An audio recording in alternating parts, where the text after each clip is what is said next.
The Google Camera Go, an 8 MB size of Google Camera app, is now available for all Android Go devices starting from Nokia 1.3. But thanks to a very special Parrot 043, it's been ported right now, made available for all Android. Especially if you're worried about space, you should get this one. Now, one thing you should know, it doesn't have settings, or this is just the settings. And but beyond that, it can record video very well, clean video, and it can still also play it back without any problem. So it has other capacities like to translate and to do other stuff. But if you really want to see what this small 8 MB size camera app is capable of, let me show you.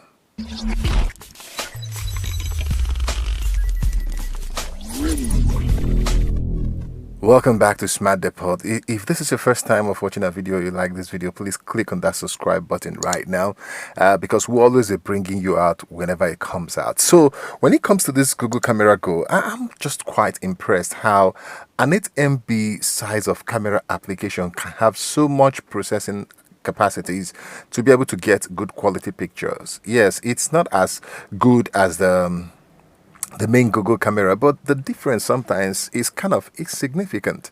So if you're ready, I'm going to take you through the pictures, the different modes, and then maybe you're going to see for yourself. This was actually done with Realme X2 thanks to Parrot.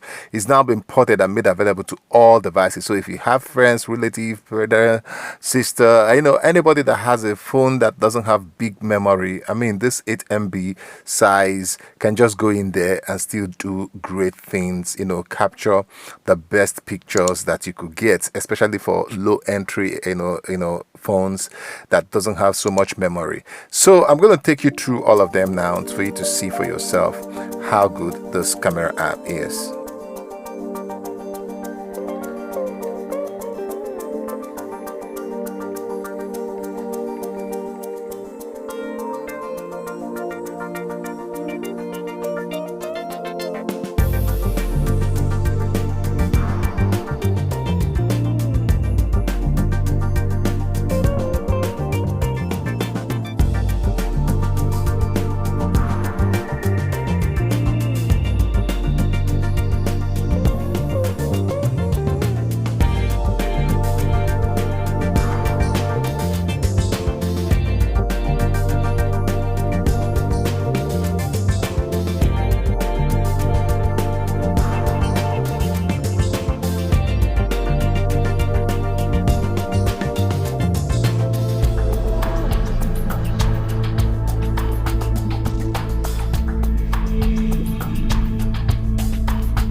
Okay, here are my closing thoughts. The Google Camera Go is very good, a good initiative for Androids that have low storage, low-end Androids to be able to take good pictures.